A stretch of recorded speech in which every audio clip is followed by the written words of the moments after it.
All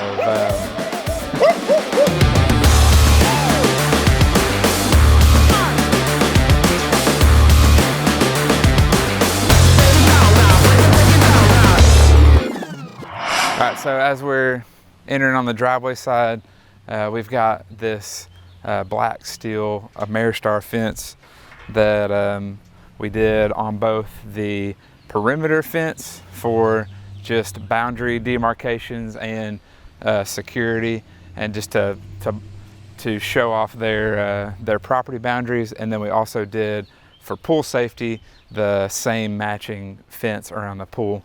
So on the perimeter fence, we came here at the end of the driveway. We did a 10-foot double gate here just to have access from the driveway into the backyard, to give them plenty of access. With a 10-foot, it's plenty to get like a vehicle or a trailer through there if you need to.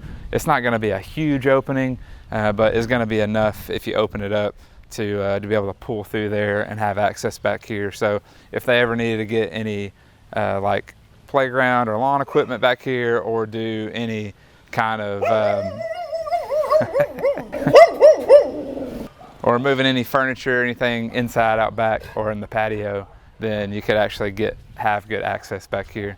And then also the perimeter fence serves as good pet containment for keeping your pets and dogs, kids safe and contained inside the yard area. So come on here and I'll also show you back here in the back. This particular product is Ameristar. We've talked about them before.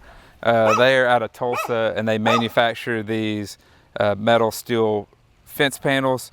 This is a galvanized steel, so underneath the black powder coat is galvanized coating that protects against any rust and that sort of thing. And then it has an E-coat powder coat. So these have a limited lifetime warranty on the powder coat and finish on these. And so these are a really good system, good setup for a metal fence. You don't have to worry about rusting and paint issues with something like this. This particular one is a 4 foot tall. So 4 foot tall, especially with like a pool, is usually your minimum. You want to have at least a 4 foot or taller. And then here you can see we talked about the double gate up there. Here we've got a single gate, which a typical single gate opening is like this, is a 4 foot opening.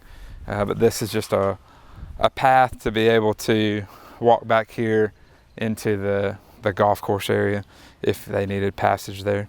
Okay, so we talked about the double gate up there. This is a single gate. A standard single gate opening is 4 foot opening, which is this here. So when we do a 4 foot, it's typically 4 feet from post to post, and then it swings here.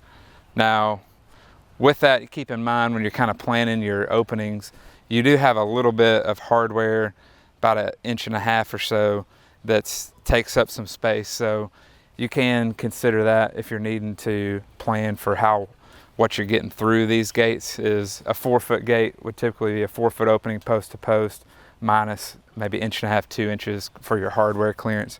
Anyway, this is a good setup though here. Just has something back here to where they can walk out to the golf course as needed. Okay, so one challenge we ran into with the perimeter fence specifically was, if you look behind me, actually they still have a stake and string line up, and you can kind of see some of where this dirt has been disturbed, but the landscapers had started on their irrigation and landscape work, which is typical. We're typically one of the last ones to come in to actually put the fence in, so that we're not getting in their way of actually bringing dirt or sod or material in. But with that, is a good thing to know where your property pins are, or to get them marked if they're not, because even though these pins were clearly marked on the corners, they had not taken the time to either check or run a line there. So they had just gone off of something and came out, you can see, probably 4.5 feet past the property line, because I'll show you right now, our fence is right on the property line, and we'll see how quickly we can find a pin here. So you can see the pink ribbon in the tree. So the pink ribbon is what surveyors use to mark the general location. And then this marker, so you see more pink ribbon, it's always a clue. That's what the surveyors are marking. So they actually had a monument that is some concrete around the steel pin. So that metal pin right there is actually this back corner. We can go show you the other one over there. But so with that, thankfully we caught it in time before they'd gotten too far with the landscaping. So we had to show them the pins, run a string line to mark off exactly where this back fence was going to go, and then make sure it wasn't going to interfere with any of their sprinkler lines. And then they actually had to move that landscaping that they had started back inside the fence. But just a good example of things to check with your property pins, and being aware of where those are, where your lines are, so that you can make sure that you stay within your property boundaries.